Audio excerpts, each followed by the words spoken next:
Zootopia? No, it's Funtopia. 안녕하세요. 뻔한 나라 제니퍼의 펀토피아에 오신 여러분을 열렬히 환영합니다. 일상에 지친 여러분, 펀토피아에 오셔서 제니퍼의 즐거운 이야기로 재충전하시기를 바랄게요.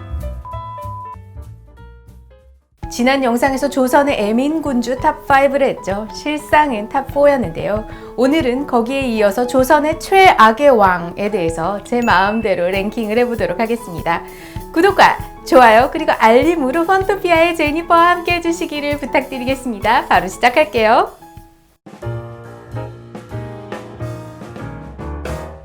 조선 최악의 왕 5위 태종. 여러분, 뭐든지 시작이 중요하죠. 고려 말은 부패되어 있었습니다. 저는 외구소탕을 하고 또 황건적을 진압했던 이성계에게는 새 왕조를 창업할 만한 명분이 충분하게 있었다고 봅니다. 그런데 중요한 것은 그가 그 새로운 왕조의 로드맵을 잘 올바로 닦았어야 한다는 점입니다. 이성계와 정도전의 만남, 영화나 드라마 등은 이들의 만남이 무슨 세기의 만남인 것처럼 너무 아름답게 미화를 하죠. 지금도 조선을 동경하시는 그런 분들이 참 많은 것 같습니다. 하지만 저에게는 이들의 만남이 추악한 만남 혹은 추악한 거래로밖에 보이지가 않습니다. 제가 보기에 이들은 우리 민족의 500년을 비참하게 만들고 결국 국권을 잃게 만들었던 주범인 것입니다. 제가 이성계를 조선 최악의 왕 5위를 준 이유는 그와 정도전으로 대표되는 이성계의 싱크탱크가 구상한 이 조선이라는 새 왕조의 로드맵에서 역대 왕들은 한치도 벗어나지 못했다는데, 이 로드맵이 한마디로 한민족 공멸 프로세스였다는 데 있습니다. 조선 왕조가 500년이나 존속됐는데 이 500년이 한민족 공멸 프로세스라니요. 그가 채택한 프로그램은 그의 왕조를 오랫동안 존속시킬 수 있는 최고의 프로그램일 수 있습니다. 하지만 한민족이라는 그 큰 개념으로 보면 결국 망할 수밖에 없는 공멸 프로그램이었죠. 왜 그러냐고요? 지금부터 설명드리겠습니다. 그는 그의 왕국의 존속을 위해서 명나라에 의존하는 철저한 사대주의를 구축합니다. 스스로 명나라의 속국인 것을 자처한 거죠. 나라 이름인 이 조선도 명으로부터 받은 거예요. 그는 그의 왕조가 내부에서 위협을 당한다고 해도 결국 명나라가 우리를 보호해준다면 존속될 수 있을 거다라고 생각했던 거죠. 그의 계산은 어느 정도는 맞아서 임진왜란을 당했을 때 명나라의 원군의 도움으로 조선은 큰 도움을 입게 됩니다. 하지만 명나라가 영원한 나라인가요? 명나라는 안 망하나요? 명나라의 힘이 약해지자 이 조선은 병자호란을 당하고 다시 청나라의 속국으로 전락했으며, 청나라가 서양 열강의 침입으로부터 약해지니까 이제 또 다른 구원자를 찾느라고 이 결국은 망국으로 가게 됐던 것입니다. 이것이 자주국방을 표방하지 않고 남을 의존하자는 사대주의를 내세워서 건국한 조선이 피할 수 없었던 운명이었던 것입니다. 그리고 이것을 결정한 것이 바로 이성계였던 것입니다. 그가 또한 국시로 내세웠던 것이 성리학이었죠. 성리학적 이념이 구현되는 국가가 그의 국시였습니다. 결코 부국 강병이 아니었다는 것입니다. 여러분, 모든 나라의 목표는 나라가 외세에게 영향을 받지 않을 만큼 강력한 군대를 보유하고 또 이 나라가 부국이 되어서 백성들의 삶의 수준이 향상되는 것이 아닐까요? 그런데 이 조선은 이런 데에는 1도 관심이 없었던 나라였던 것입니다. 예속 논쟁 들어보셨죠? 이것은 예절에 관한 논란으로 효종과 효종비인 인선왕후에 대한 계모, 이 자의 대비의 복상 기간을 둘러싸고 현종, 숙종 때 발생했던 서인과 남인 간의 논쟁입니다. 이 조선의 대신들이 둘로 나뉘어서 오랫동안 이것에 대한 경론을 거듭했고 그 결과 상대 측을 다 귀양을 보내버리고 정권이 바뀌었던 거예요. 그런데 여러분, 세상에 이게 조선 백성들과 관련이 있나요? 하지만 이것은 성리학적 이념에는 매우 중요한 것이었습니다. 조선은 이렇게 무려 500년의 세월을 허송한 것입니다. 게다가 성리학은 철저한 지배층의 논리였죠. 그리고 이것을 위해서는 강력한 신분제 유지가 있었어야 합니다. 그러니 너의 신분은 하늘이 정해줬으니까 당연하게 받아들여라는 거예요. 그런데 조선 사대부들은 여기에 만족하지 않았습니다. 탐욕스럽게 자신의 재산인 노비를 증식하려고 했죠. 사람을 짐승처럼 부렸다는 거예요. 그리고 조선의 역대 왕들이 이 사대부의 비위를 맞추기 위해서 그들과 영합하는 것입니다. 그 결과 세계사적으로도 유례를 찾아볼 수 없게 자신의 민족의 40%에 육박한 인구수를 노예로 거느린 노예제 국가가 탄생한 것입니다. 이것은 이성계의 가계와 사대부들의 연립 정권이라고 볼 수 있죠. 창업을 위한 대의 명분이 부족했던 이성계는 자신의 지지 세력인 사대부들을 비호할 수밖에 없었고, 이 사대부들은 성리학적 이념을 내세우면서도 자신의 실속까지 챙겼던 것입니다.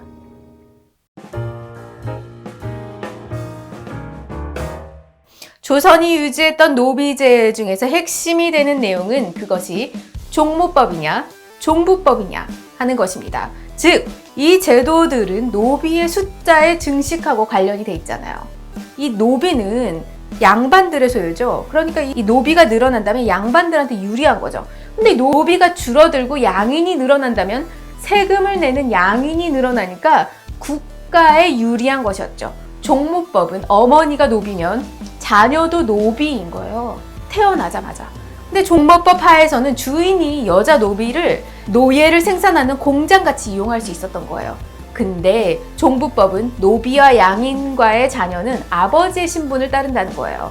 즉, 양인 아버지와 노비 어머니와 결혼해서 낳은 자녀는 양인, 즉 자유인이 될 수 있는 거예요. 태어났더니 노비고 태어났더니 자유인이 되는 거죠. 이게 갈리는 거예요. 조선은 종모법으로 시작했다가 태종은 이것을 종부법으로 바꿨죠.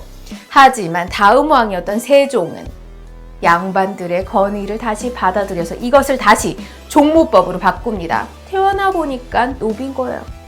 그리고 세조 때 이르러서 다시 이것을 종부법으로 바꿨는데, 이후에 성종이 즉위한 후에 다시 세조가 시행했던 노비종부법을 폐지해버리고 세종대왕의 아름다운 뜻에 따른다는 이유로 종모법과 일천즉천의 원리를 다시금 천명했습니다. 여기서 일천즉천이란 부모 중에 어느 한쪽이 노비면 그 자녀는 무조건 노비라는 말이에요. 특히 성종은 세조가 처음 경국대전에 수록했던 종부법 제도를 말살시켜버리죠. 그리고 이것을 종모법으로 개정하고 전국에 반포했습니다. 이로써 태종, 세조 때의 종부법 찬성론자들이 완전히 패배한 거죠. 이후에 경국대전에 수록된 종모법과 일천즉천의 원리는 약 250년간 조선을 지배하게 되었습니다. 그 결과 조선은 세계사적으로 유례를 찾아보기 힘들 정도로 동족, 우리의 같은 민족을, 나와 이웃을 19세기까지 노비를 세습시켰다는 오명을 벗지 못하게 되었습니다. 15세기 이전에 노비가 사라진 중국이나 일본과 비교해도 유별난 사례인 거죠. 제임스 팔레 미국 워싱턴 대학 교수는 인구의 30%가 노비라는 점에서 조선은 노예제 사회, slavery society 라고 주장했습니다. 조선시대 노동은 거의 이 노비들이 담당을 했어요. 일예로 우리나라 천원권에 그려져 있는 퇴계 이황 아시죠?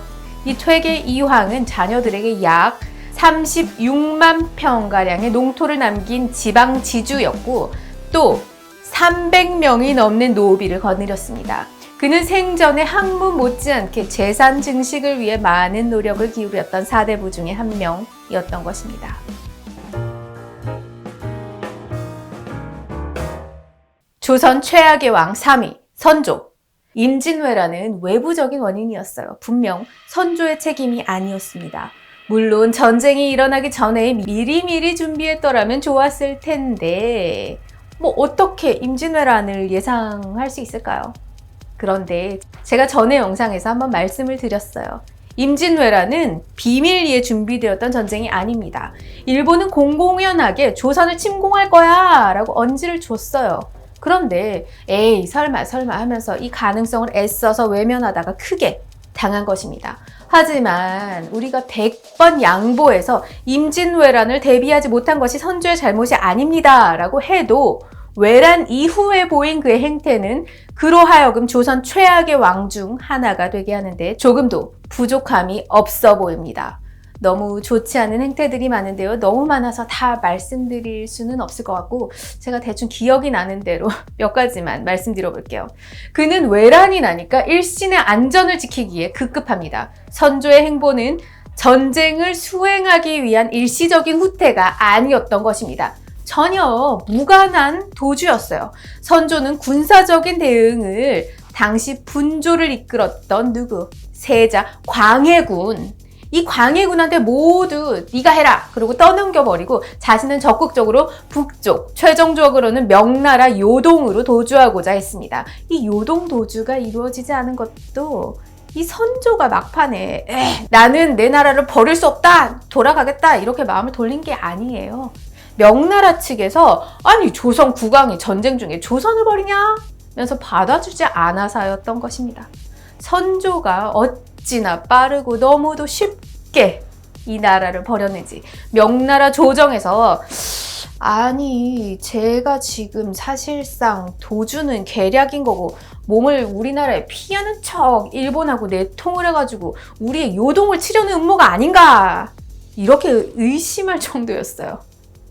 만에 하나 선조의 목적대로 요동망명이 성공적으로 이루어졌다면 해외로 도망간 국왕으로 인해서 이 의병의 사기가 꺾여버리고 활동은 위축되었을 것이며 명나라 파병의 축소도 불보듯 뻔한 일이었죠.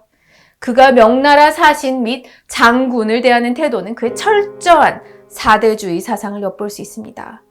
아니 이 선조는 그들을 만났다 하면 어떻게 했냐면 삼고두 배례를 했던 거예요. 명나라 장군이 아닙니다 이렇게 거절을 해도 막무가내였어요. 괴의 명령을 듣고 무릎을 꿇는다. 1고두, 제고두, 3고두의 호령에 따라 양손을 땅에 댄 다음 이마가 땅에 닿을 듯 머리를 조아리는 행동을 3차례 하고 기의 호령에 따라 일어선다. 너무 굴욕적입니다. 임란 이후에도 임란 극복에 대한 모든 공을 명나라에게 돌려버리죠. 그리고 조선군 및 의병의 역할을 부인했던 것도 이 선조였습니다. 임란이라는 국가적인 위기 앞에서 이런 지도자를 만난 것이 조선의 비운이었던 것입니다. 하지만 이런 비운은 임진왜란 때만으로 국한되지는 않습니다.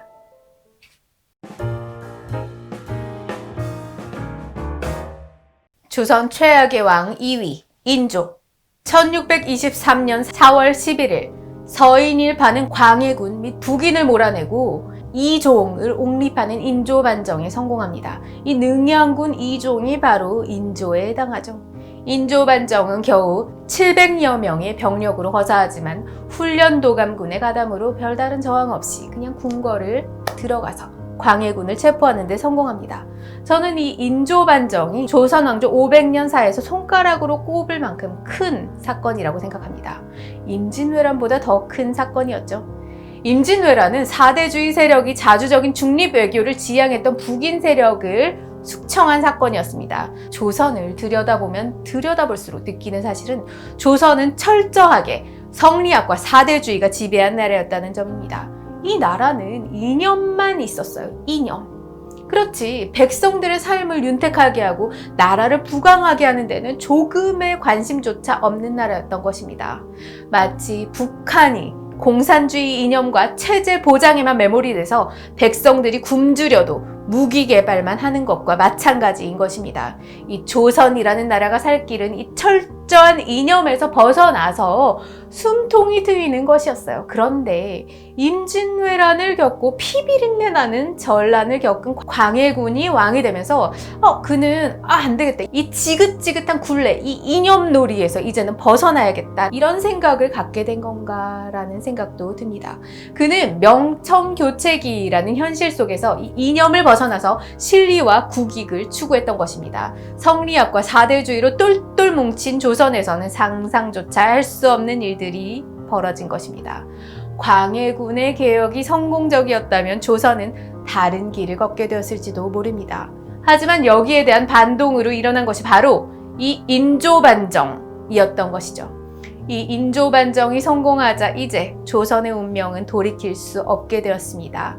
인조반정은 필연적으로 병자호란을 가져왔고 이 병자호란 이후에 청나라에게 당한 수욕이 너무 굴욕적이에요. 그런데 거기다가 청나라에게 당한 수욕은 오히려 이 성리학적 질서를 더욱더 강화시키게 됩니다. 그 후에 등장한 영정조가 개혁군주라고요. 정조가 추구했던 이 개혁의 방향은 더욱더 철저한 유교주의, 신분 질서를 이룩하자는 것이었습니다. 여기에 대해서는 제 전의 영상을 참고해 주시기를 바라겠습니다. 이때 우리의 시선을 잠깐 세계로 돌려볼게요. 우리나라만 봐서는 안 되죠. 서구에 의한 신대륙 발견, 그리고 대항해 시대의 개막과 함께 조금 더 개방적인 마인드를 지니고 무역의 가치를 인식하고 발달시키는 나라가 세계의 주류로 편입이 됐어요. 성리학적 이념에만 매몰된 조선은 세계 주류와는 전혀 다른 길을 가게 되는 것입니다. 조선은 오죽했으면 바로 옆에 있는 청나라 및 일본과도 거의 교역을 하지 않았죠. 중국을 떼놈이라고 하고 일본을 외놈이라고 무시하고 세계에서 가장 가난한 나라로 전락한 것입니다.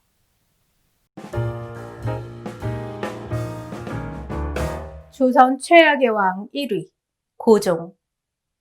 조선 왕들을 리뷰하면서 제 마음이 너무너무 안타까웠습니다. 왜 우리에게는 멋진 왕이 많지 않았을까 하는 생각이 너무 많이 들었어요. 하지만 사대주의와 성리학이라는 두 가지의 토양에서 훌륭한 왕을 기대하는 것이 무리일지도 모른다는 생각도 동시에 들었습니다. 이렇게 따지면 이 나라의 방향을 이렇게 정했던 이성계와 정도전의 책임이 큰 것이죠. 조선은 지금까지의 왕들과는 또 비교가 안 되는 최악의 왕을 말년에 맞이합니다. 조금 과장한다면 이 왕으로 인해서 조선이 망했다고 봐도 과언이 아닐 것입니다. 그는 바로 흥선대원군의 아들 고종이었던 것입니다. 고종의 악행에 대해선 수십 편의 영상으로도 부족한데 오늘은 간단히만 언급하겠습니다. 대한제국 멸망의 원인은 여러 가지가 있어요. 그런데 그것을 단 한 가지로 말할 수 있다면 그것은 바로 외교 실패입니다. 쉽게 이야기해서 고종이 영국과 미국 편에 섰었더라도 망하지 않았을 거예요. 그런데 그는 이들의 대항 세력인 러시아의 편에 섰던 것입니다. 고종과 민왕후는 영국, 미국, 일본 이 해양 세력이 그토록 우려했던 러시아를 지속적으로 한반도로 끌어들여서 왕권을 유지하려고 했습니다. 그 결과 해양 세력 모두를 적으로 돌리는 자해 외교를 반복했던 것입니다. 러시아와 손을 잡고 독립을 유지한다는 이 고종의 통치는 국제 정세를 완전히 오판한 거죠. 그래서 나라를 멸망의 구렁텅이로 빠뜨린 시대착오와 과대망상 그 이상, 그 이하도 아니었습니다. 그럼에도 불구하고 학자들은 이 고종을 계몽군주니 일제에 의해서 독살당할 때까지 끝까지 맞서 싸웠던 항일군주라는 주장을 하죠. 저는 이런 주장을 들을 때면 어이가 없음을 넘어서 허탈감까지 빠집니다. 여러분, 고종의 아관파천은 잘 아시죠? 하지만 영관파천, 미관파천, 불관파천 등 이 고종이 11년 동안 무려 7번이나 파천을 시도했다라는 사실은 아시나요? 세계 역사에서 이런 왕이 있을까요? 일국의 국왕이 자기의 안전밖에 생각하지 못했던 것입니다. 고종은 또 결정장애자였던 것 같아요. 그는 중요한 외교적인 결정을 그의 부인인 민왕후 보고 하라고 했던 거예요. 그리고 이들은 세계가 돌아가는 것을 읽지 못해서 나라를 잃게 되는 것입니다. 몇몇 장면을 살펴볼게요. 고종과 민왕후가 덜컥 수를 둔 러시아와 손잡기 외교는 국제적인 평지풍파를 일으켰습니다. 러시아 입장에서는 횡재다 이렇게 생각할 수밖에 없는 거죠. 왜냐하면 한반도를 통해서 영국의 방해를 받지 않고 태평양으로 바로 나갈 수가 있는 통로가 뻥 뚫렸기 때문이에요. 비상이 걸린 영국은 1885년 거문도를 점령합니다. 이 조치가 무슨 뜻이었냐면 너네들 조선을 통해서 태평양으로 나온 그 즉시 물고기 밥으로 만들어버릴 거야 라는 이 영국식 경고였습니다. 난감해진 러시아는 유럽 쪽 러시아와 극동 러시아를 해상로가 아닌 육로, 즉 시베리아 횡단철도를 건설하겠다고 선언을 했죠. 여기에 당황한 영국과 일본이 영일 동맹을 맺는 것입니다.